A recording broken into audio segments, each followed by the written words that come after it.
Rectification को अगर हम डिफाइन करते हैं कि व्हाट इज रेक्टिफिकेशन, ये कैसा फिनोमेना, तो rectification is defined as a phenomena in which alternating current is converted into direct current.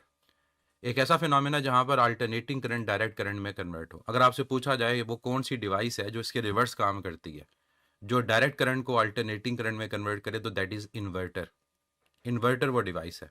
हम आमतौर पे यूपीएस को इन्वर्टर भी कहते हैं, क्योंकि यूपीएस के अंदर बैटरीज अटैच होती हैं और वो बैटरीज के डायरेक्ट करंट को अल्टरनेटिंग करंट में कन्वर्ट कर रहा होता है। तो रेक्टिफिकेशन क्या है, इसको मैंने डिफाइन इस तरह से किया कि रेक्टिफिकेशन एक ऐसा फिनोमेना है जो अल्टरनेटिंग करंट को कन्वर्ट किस में कर रहा है, डायरेक्ट करंट पे। अब रेक्टिफिकेशन में जो डायरेक्ट हम अगर बात करते हैं हम अपने सिलेबस की हद तक, तो जो डायरेक्ट करंट प्रोड्यूस हो रहा होता है वो पल्सेटिंग होता है। वो क्या होता है, पल्सेटिंग। वो प्योर डीसी नहीं होता कि जैसे ये अल्टरनेटिंग करंट है, इसका पॉजिटिव हाफ और नेगेटिव हाफ जब ये कन्वर्ट डीसी में हुआ तो ये प्योर डीसी नहीं है। इस डीसी को हम नाम क्या दे रहे होते हैं, इसको हम पल्सेटिंग डीसी का नाम दे रहे होते हैं। पल्सेस की फॉर्म में है कि जीरो मैक्सिमम और जीरो। फिर क्या किया जाता है, इस पल्सेटिंग डीसी को फिल्टर किया जाता है। ये हम आगे पढ़ेंगे भी, मैं आपको सिर्फ एक ब्रीफ इंट्रोडक्शन दे रहा हूं कि हम क्या करेंगे, इसको फिल्टर करेंगे। फिल्टर करने का मतलब होता है कि इसको प्योर डीसी में कन्वर्ट किया जाए। तो ये जो हमारे पास पल्सेस की फॉर्म में वेव फॉर्म बनती है, हम इसको फिर जितना हो सकता है उसको यूनिफॉर्म में कन्वर्ट करते हैं।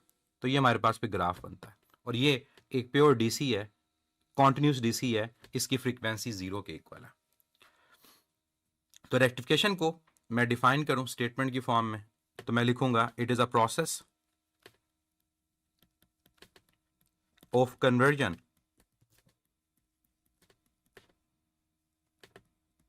ऑफ अल्टरनेटिंग करंट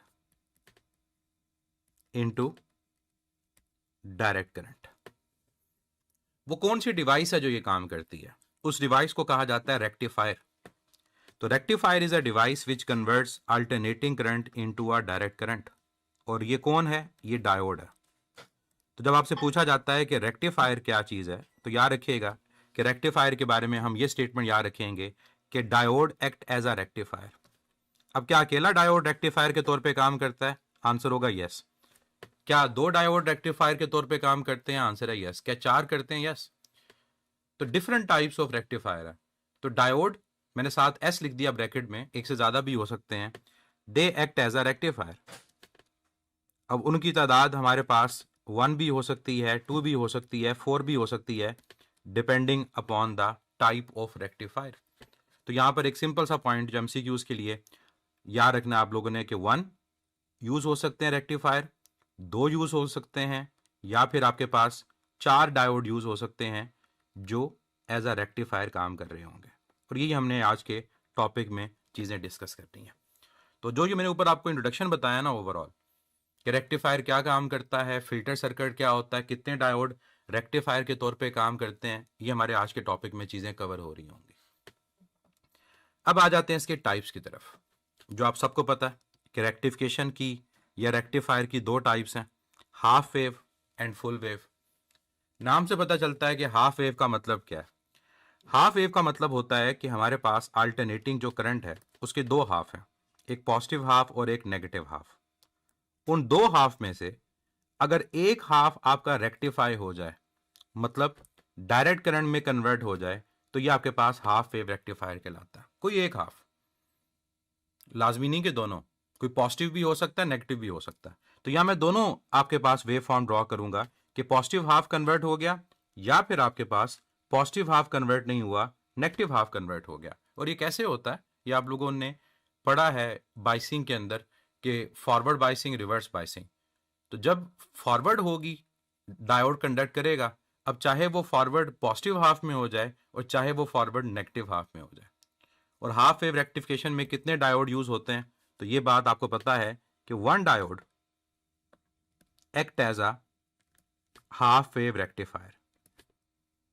एक अकेला डायोड वो हाफ वेव रेक्टिफायर के तौर पे काम करता है। जो फुल वेव रेक्टिफिकेशन होती है, उस फुल वेव रेक्टिफिकेशन के अंदर हमारे पास फुल का मतलब ये है कि कंप्लीट वेव, पॉजिटिव हाफ भी रेक्टिफाई होगा, नेगेटिव हाफ भी रेक्टिफाई होगा। तो पॉजिटिव हाफ और नेगेटिव हाफ अगर दोनों आपके पास कन्वर्ट हो रही हो तो that is full wave rectifier. और इसमें हमारा जो आंसर होता है कि इसमें कितने डायोड फुल वेव रेक्टिफायर के तौर पे काम करते हैं, तो 2 भी करते हैं। हमारे सिलेबस के अंदर मेनली 4 को डिस्कस किया जाता है, 4 डिस्कस किए जाते हैं, लेकिन 2 भी यूज होते हैं। मैं यहाँ आज बताऊंगा आपको किस तरह से। तो 2 या 4 diodes act as a full wave rectifier. One by one हम इन दोनों को डिस्कस करते हैं। पहले डिस्कस करते हैं हाफ वेव रेक्टिफिकेशन को। हाफ वेव रेक्टिफिकेशन को HWR अगर कहीं लिखा हो तो इससे फर्क नहीं पड़ता, आपको टॉपिक से रिलेटेड जब MCQ आता है तो पता चल जाता है कि ये रेक्टिफिकेशन का टॉपिक है। तो उसके अंदर अगर HWR लिखा हुआ है तो that represents half wave rectification. किस तरह से डिफाइन करेंगे कि what is half wave rectification? Half wave rectification is a type of rectification in which only one half cycle of AC is converted into DC। एक ऐसी rectification जहां पर AC का सिर्फ वन हाफ, चाहे पॉजिटिव चाहे नेगेटिव, मैं बार बार इस पॉइंट पे फोकस कर रहा हूं, वन हाफ, ये नहीं कहना कि positive half, only one half that may be positive और may be negative is converted into DC। एक स्टेटमेंट तो ये यूज होती है। इसी स्टेटमेंट को मजीद इलेबोरेट करके क्या लिखा जाता है, मैं उसको मेंशन करता हूं कि half rectification is a type of rectification which allows only one half cycle, जो सिर्फ क्या करेगा, वन हाफ साइकिल को अलाउ करेगा। किसके वन हाफ साइकिल को? ऑफ AC वोल्टेज जो आपने इनपुट के तौर पे प्रोवाइड किया हुआ, of AC voltage wave form to pass. और बाकी क्या करेगा, साथ में ये भी लिखूंगा while locking the other half. Locking कह लें, ब्लॉकिंग कह लें, एक को पास करने देगा और जो दूसरा हाफ होगा उसको क्या कर देगा, उसको लॉक कर देगा। ये है हाफ वेव रेक्टिफिकेशन। इसकी जगह अगर स्टेटमेंट ये लिखी हो, एक तो ये मैंने लिख दिया, इसकी जगह मैं स्टेटमेंट में ये लिखता हूं कि half wave rectification is a rectification in which only one half of AC is converted into DC।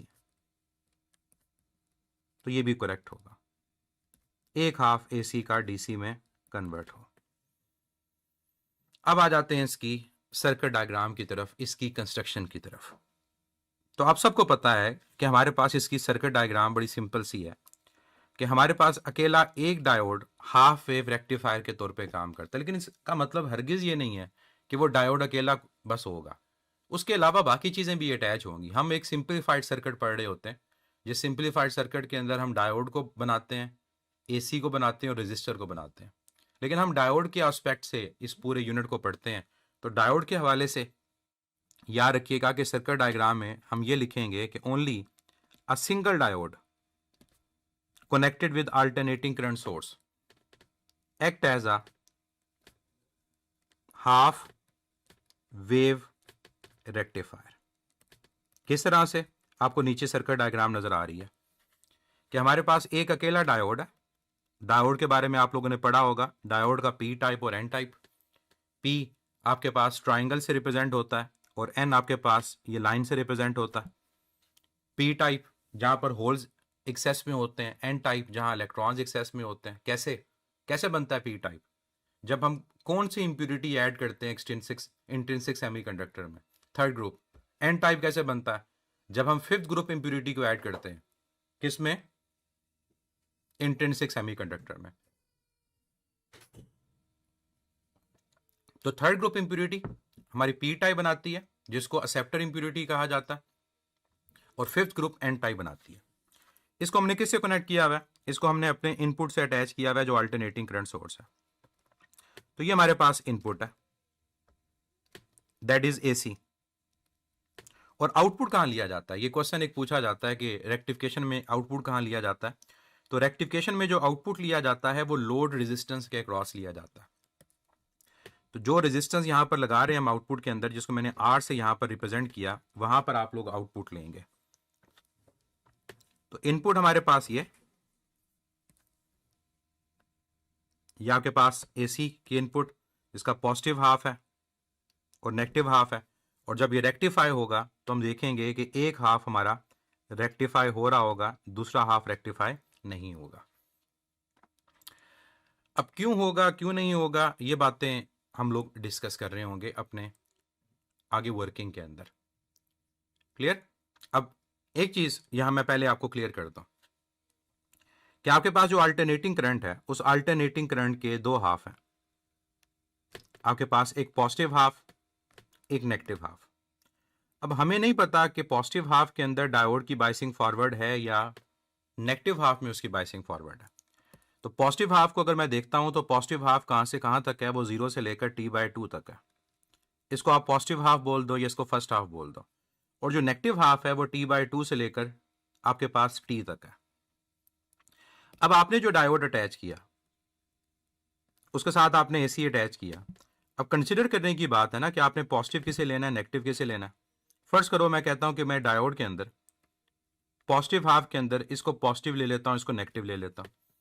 अब अपर को मैंने पॉजिटिव, लोअर को नेगेटिव जब लिया तो पॉजिटिव आपके पास अटैच है P टाइप से, नेगेटिव आपका अटैच है N टाइप से। इसको यूं भी याद रखिएगा, ये आपको लेक्चर मिलेगा कि आपका P टाइप अगर हाई पोटेंशियल पर हो तो आपकी बाइसिंग फॉरवर्ड होती है। पॉजिटिव नेगेटिव का कॉन्सेप्ट नहीं याद रखना, अगर आपका P टाइप हाई पोटेंशियल पर हो। तो अब यहाँ P टाइप आपका पॉजिटिव हाई पोटेंशियल पर है, N आपका लो पोटेंशियल पर है, बाइसिंग क्या है, फॉरवर्ड। इसका मतलब पॉजिटिव हाफ क्या होगा, वो कंडक्ट होगा। इसका मतलब जो पॉजिटिव हाफ है वो कंडक्ट होगा, लेकिन आपका जब नेगेटिव हाफ आएगा वो कंडक्ट नहीं होगा। मतलब पॉजिटिव हाफ कंडक्ट हुआ, नेगेटिव हाफ कंडक्ट नहीं हुआ।